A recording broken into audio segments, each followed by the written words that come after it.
இங்க பலருக்கும் மனசுல ஏற்படுற காயங்களுக்கு எப்படி மருந்து போடுறது அப்படிங்கறது தெரியாம இருக்கிறாங்க. ஆனா வாழ்க்கையின் ரகசியம் என்ன?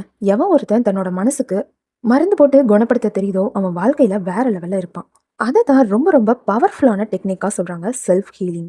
அப்போ செல்ஃப் ஹீலிங்னா என்ன? உங்களுடைய துக்கத்தை மறைக்கிறதும் இல்ல, போலியான பாசிட்டிவிட்டியும் இல்ல, எல்லாம் சரியாயிடும் அப்படின்னு உங்களை நீங்களே ஏமாத்திக்கிட்டு இருக்கிறதும் இல்ல.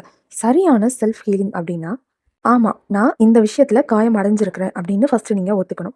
மீண்டும் அதிலிருந்து என்னால எழுந்து வர முடியும் அப்படிங்கிற ஒரு பவர்ஃபுல்லான ஒரு கான்ஃபிடன்ஸ். இங்க பலரும் தன்னோட காயங்கள மறைச்சு தான் வாழ்றாங்க. ஆனா மறைக்கப்பட்ட காயங்கள் வந்து என்னைக்குமே ஆறாது.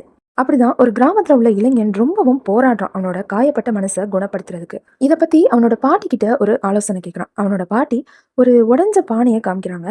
இந்த உடைஞ்ச பானை எதுக்காவது யூஸ் ஆகுமா அப்படின்னு கேட்குறாங்க.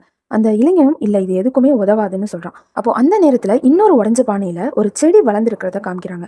இந்த உடைந்த பானையில எப்படி ஒரு செடி வளர்ந்ததுன்னு அவனுக்கு ரொம்ப குழப்பமா இருந்துச்சு. இப்போ அவனோட பாட்டி சொல்றாங்க, அந்த உடைந்த அந்த பிளவுபட்ட அந்த இடத்துல இருந்து தான் அந்த செடிக்கு சூரிய ஒளியும் மழை நீரும் கிடைச்சது. அதே மாதிரி உனக்கு கிடைச்ச உடைந்த அனுபவங்களை நீ வெறுக்காம அந்த சூரிய ஒளி வரக்கூடிய ஒரு கதவுகளா நீ மாத்தணும்னு சொல்றாங்க. சரி, இனி உங்களை நீங்களே குணப்படுத்துற மாதிரியான ஒரு 5 பவர்ஃபுல்லான டெக்னிக்ஸ் பார்ப்போம். முதலாவது, தனிமையை கண்டு பயப்படக்கூடாது.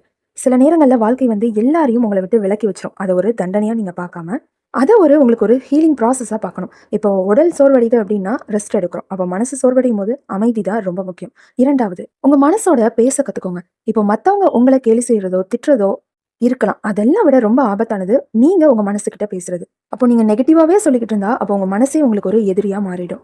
அதனால இன்னையிலேருந்து சொல்ல ஆரம்பிங்க, நான் கொஞ்சம் கொஞ்சமா மீண்டு எழுந்து வாரேன், நான் ஹீல் ஆகிக்கிட்டே இருக்கிறேன் அப்படின்னு உங்களுக்கு ஒரு நம்பிக்கையை கொடுங்க. மூணாவது, உங்களுடைய உடலை கவனிக்காம மனசு சரியாகாது. ஸோ சரியான தூக்கம் வேணும், சரியான உணவு வேணும், சூரிய ஒளி உங்களுக்கு ரொம்ப ரொம்ப அவசியம். அப்பதான் உங்களுடைய மனசு பலமாகும். உடலும் மனமும் நண்பர்கள் மாதிரி. இதுல ஒன்னு அழிச்சா இன்னொன்னும் செதறிடும். நாலாவது, பழைய காயங்களை கண்டுபிடிங்க.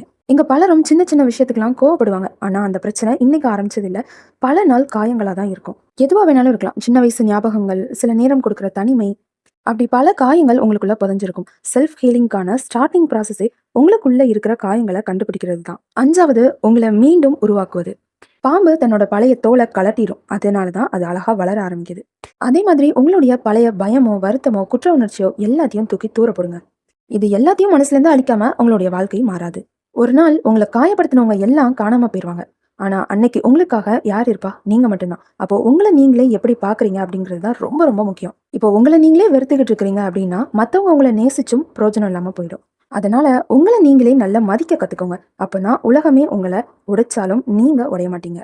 உங்களை காப்பாத்த யாராவது வருவாங்கன்னு எதிர்பார்க்காதீங்க. ஏன்னா வாழ்க்கை சில நேரம் உங்களுக்கான தனிமையை கொடுக்கறது உங்களுடைய உண்மையான சக்தியை புரிய வைக்கிறதுக்கு தான். ஸோ எப்போதும் ஞாபகம் வச்சுக்கோங்க, மெதுவா ஹீல் ஆகலாம், மெதுவா வளரலாம், ஆனா ஒருபோதும் அதை கைவிட்டுறாதீங்க. இந்த வீடியோ உங்களுக்கு யூஸ்ஃபுல்லா இருந்துச்சா கண்டிப்பா லைக் அண்ட் சப்ஸ்கிரைப் பண்ணிட்டு உங்க ஃப்ரெண்ட்ஸ் அண்ட் ஃபேமிலிஸ்க்கும் ஷேர் பண்ணுங்க.